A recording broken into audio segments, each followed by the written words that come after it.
இன்றே சப்ஸ்கிரைப் செய்து உங்கள் ஃபேவரட் ஷோகளை காணுங்கள்.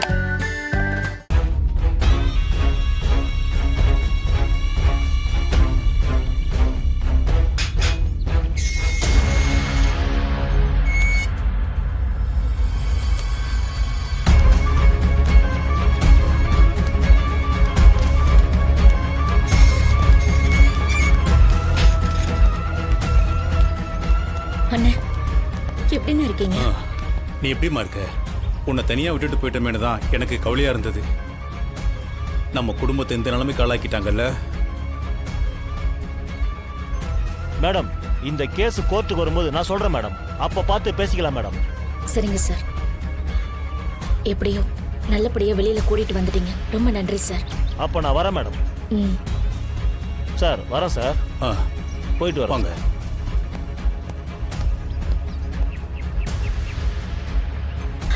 கார்த்தி, உள்ள ரொம்ப கஷ்டப்பட்டியாடா? இதெல்லாம் எனக்கு ஒரு கஷ்டமாவே தெரியல. ஆனா அந்த கதிர்கிட்ட நான் தோத்து போயிட்டேன். அதான் என்னால தாங்கிக்க முடியல. என்னையும் அப்பாவையும் ஜெயிலுக்கு அனுப்பிட்டாங்க. அவங்க யாரையும் சும்மா விடக்கூடாது. அந்த ரகுராம் குடும்பம் நமக்கு பல கொடுமையை பண்ணியிருக்காங்க. முதல்ல உன் வாழ்க்கையை அழிச்சு உன்னை இத்தனை வருஷமா தனி மரமாக்குனாங்க. இன்னைக்கு என் பையனுக்கு அவன் பொண்ணை கட்டி கொடுக்குறேன்னு சொல்லி ஊருக்கு முன்னாடி நம்மளை அவமானப்படுத்தினான். இப்போ எங்க 2 பேரையும் ஜெயிலுக்கு போயிட்டு வர வச்சுட்டான். அந்த குடும்பம் மட்டும் சந்தோஷமா இருக்குல்ல? இந்த ஊர்ல நமக்கு இருந்த மரியாதை போயிடுச்சுங்க.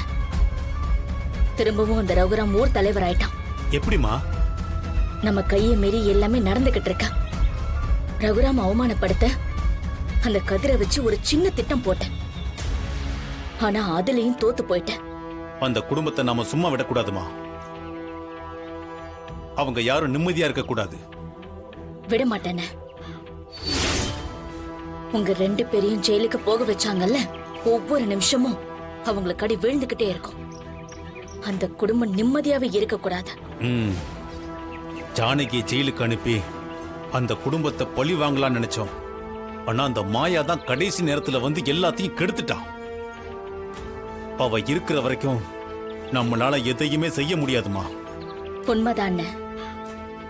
என்ன பண்ணாலும் அந்த குடும்பத்தை காப்பாத்துறேன்னு அவ வந்து குறுக்க நிக்கிறான். அவளுக்கு சீக்கிரம் ஒரு முடிவு கட்டணும். எனக்கு மத்த யார பத்தியும் கவலை இல்லாத. அந்த கதிரையும் தனாவையும் நான் சந்தோஷமா வாழ விட மாட்டேன்.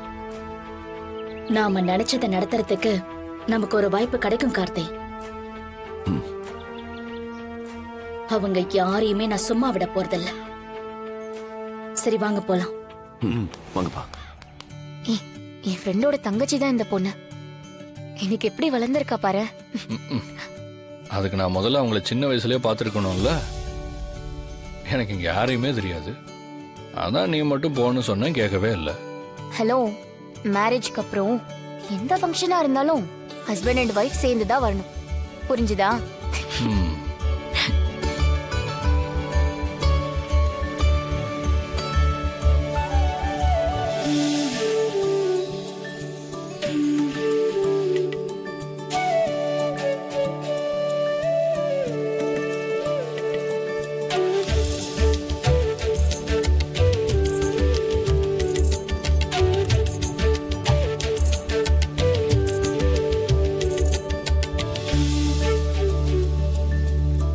கிளம்ப போறாங்க போல இருக்கு. இப்ப என்ன பண்ண போற? நடக்கும்போது உங்களுக்கே புரியும்.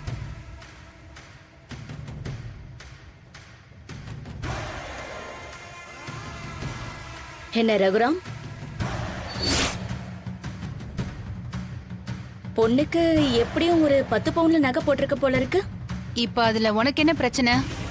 நல்ல விஷயம்தான். ஆனா ரகுராம், நீ ஊர் தலைவர்.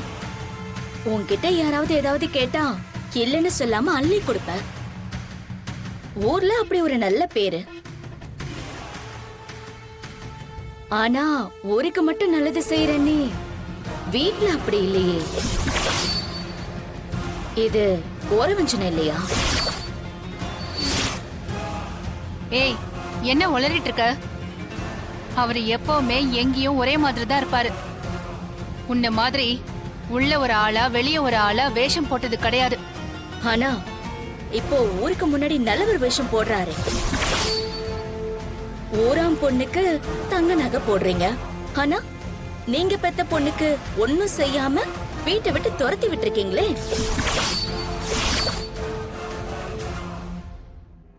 அதானே உங்க பொண்ணுக்கு சீர்வரிசனை எதுவுமே செய்யலையே.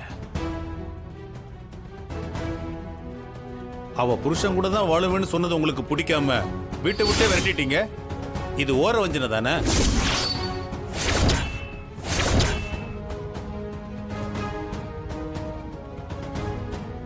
என்னய்யா ஐயாவை எப்படியெல்லாம் பேசுறீங்க?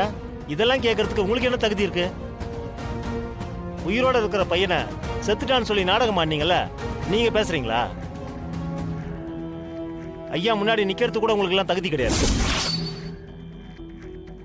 அது அவங்க குடும்ப விஷயம். ஆனா அவங்க சொல்றதுல ஒண்ணு தப்பு இல்லையே. ரகுராமையா பொண்ணு இப்ப வீட்டை விட்டு ஓடி போயிடுச்சு. அவங்க சீரனை எதுவும் கொடுத்து விடலையே. அப்ப அவங்க சொல்றது சரிதானே? அவர் பொண்ணு பெரிய போட்டிகளை கலந்துக்கிட்டு ஜெயிச்சது காரணமே எங்க ஐயா தான். அதெல்லாம் அவர் வீட்டுக்குள்ள இருந்த வரைக்கும். அவ வாழ்க்கையை தேடிட்டு போகும்போது அவளுக்குன்னு இவங்க எதுவுமே செய்யலையே. அவரு தான் பொண்ணையும் மாப்பிள்ளையும் வீட்டை விட்டு அனுப்பிட்டாரு. அவங்க வெளியில போய் வாழ்றதுக்கு ரகுராம் ஏதாவது சீர் கொடுத்தாரா, இல்ல ஏதாவது ஒரு வசதி தான் பண்ணி கொடுத்தாரா? தான் பொண்ணுக்கு எதுவுமே பண்ணல. ஆனா ஊர்ல மட்டும் இவருக்கு பெருமை. நிறுத்துறீங்களா? எங்க அப்பா அம்மாவை கேள்வி கேட்கறதுக்கு நீங்க யாரு? உங்களுக்கு என்ன எங்க மேல அக்கறை? அவளுக்கு உன் மேல அக்கறை எல்லாம் இல்லதனா. நம்ம குடும்பத்து பேரை கெடுக்கணும், அதான். இங்க பாருங்க, நான் என் அப்பா கிட்ட இருந்து எதையும் எதிர்பார்க்கல. நீ சின்ன பொண்ணு, அப்படிதான் பேசுவ. உங்க அப்பா அம்மா தானே உனக்கு பண்ண வேண்டியதெல்லாம் பண்ணணும். அத விட்டுட்டு இங்க வந்து ஊர்க்காரங்களுக்கு மட்டும் அள்ளி அள்ளி கொடுத்து நல்ல பேர் வாங்குறாரு. இதெல்லாம் என்ன, ஊருக்காக நடிக்கிறார் தானே? ஒருவேளை சொத்து வெளியே யாருக்கும் போக கூடாதுன்னு ரகுராம் நினைக்கிறாரு போல. எல்லாத்தையும் அவரே ஆண்டு அனுபவிக்கணும்னு அவருக்கு ஆசை. இந்த பாருங்க, சும்மா தேவையில்லாம இங்க பேசிட்டு இருக்காதீங்க. நீங்க பண்ண வேலைக்கு ஜெயிலுக்கு போயிட்டு வந்திருக்கீங்க. ஒழுங்கா இருந்துக்கோங்க, இல்லைன்னா நடக்கிறதே வேற. இவங்கள சொல்லி என்னென்ன பண்றது? ரகுராம்க்கு அவர் பொண்ணுக்கு எதுவும் செய்யறதுல விருப்பம் இல்ல. ஆனா வெளியில அப்படி இருக்க முடியாது. அதான் இந்த மாதிரி விசேஷத்துக்கெல்லாம் வந்து நகை நட்டெல்லாம் போட்டு நல்ல வேஷம் போடுறாரு. இத ரெட்ட வேஷம்னு சொல்லாம வேற எப்படி சொல்றது? ஜானகி, வா போலாம்.